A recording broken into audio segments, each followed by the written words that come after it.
कौशाम्बी जनपद जो कि प्राचीन समय में जब भारत की सीमा अफ़गानिस्तान तक थी, आज तो कई देश में बँट गया है। उस समय जो है तो भारत पूरा 16 महाजनपदों में था, जिसमें कि 4 बड़े राज्य थे, जिसमें वक्त राज्य की राजधानी कौशाम्बी हुआ करती थी। यहाँ तथागत गौतम बुद्ध यहाँ पर आए थे और कई वर्षावास व्यतीत किए थे।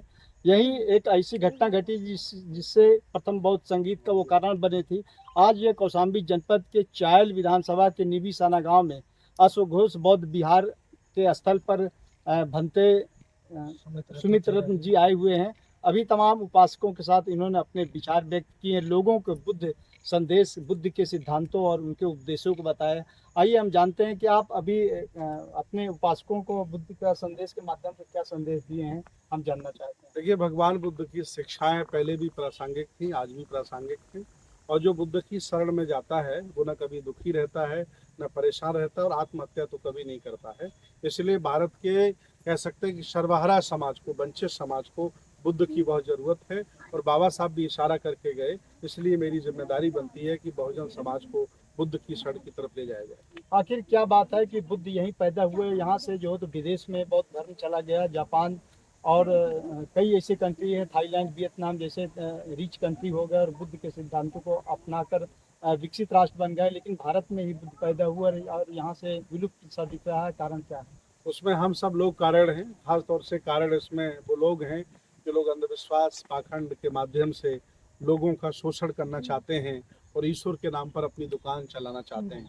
बुद्ध ईश्वर विरोधी हैं, बुद्ध विज्ञानवादी हैं, तर्कवादी हैं। और आसानी से जो व्यक्ति जिंदगी नहीं जी पा रहा है, वो ईश्वर को प्राप्त करने की लालसा में लगा रहता है। तो इस तरह के जो लोग, उनकी बड़ी अच्छी दुकानें चल रही हैं। और बुद्ध जो विज्ञानवादी थे, समण परंपरा के व्यक्ति थे, उनकी बातों को लोगों ने नज़रअंदाज कर दिया है।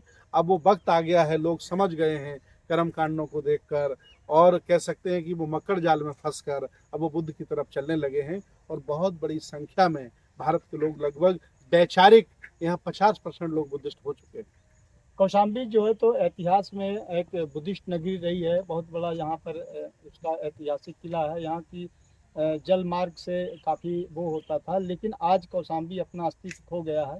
लेकिन प्रयागराज में एक बहुत बड़ा आप कार्यक्रम करवाने जा रहे हैं। हमारे चैनल के माध्यम, कौशाम्बी वॉइस के माध्यम से क्या संदेश देना चाहते हैं जनता को? देखिए, इस इतिहास को दोहराने का काम किया जा रहा है। आप सभी जानते हैं कि कौशाम्बी भव्य नगरी थी, राजा उदयन यहाँ के राजा थे। और जल मार्ग से पूरी दुनिया में यहाँ से व्यापार होता था। बेटा आज भी स्थान भारतीय पुरातत्व सर्वेक्षण के संरक्षण में है। मैंने जब पढ़ा सम्राट हर्षवर्धन को, तो उन्होंने पहली बार 38 देशों के बौद्धों को बुला करके एक ऐसा समागम कराया था। वह समागम 2.5-3 महीने चला था। और राजा ने अपना पूरा दरवाजा खोल दिया था, खजाना खोल दिया था, बड़े लेवल पर दान किया था। पूरी दुनिया के लोग आए थे। उस मेला को कुंभ का मेला बना लिया है। और कुछ जातिवादी, सामंतवादी और वनवादी लोगों ने उस पर कब्जा कर लिया है। पूरी दुनिया को यह दिखाना है कि बौद्धों का मेला था। इसलिए हम लोग माघ मेला के पहले, कुंभ मेला से पहले इस कार्यक्रम को कर रहे हैं और पूरी दुनिया के बौद्धों को बुला रहे हैं। लगभग 11 देशों के बौद्ध आ रहे हैं, पूरी दुनिया के बड़े बड़े लोग आ रहे हैं। और हमने आप सबको आमंत्रित किया है, आप भी आइए। हम लोग फिर इतिहास को दोहराएंगे और इस भारत को बुद्धमय बनाने के लिए अग्रसर होंगे। ये बात कर रहे थे हमारे साथ भंते सिंह रत्न जी। इन्होंने जो बताया कि महाकुंभ से पहले एक बहुत बड़ा जो हो तो कार्यक्रम करने जा रहे हैं, जो दुनिया के कई देशों से लोग चल के आएंगे।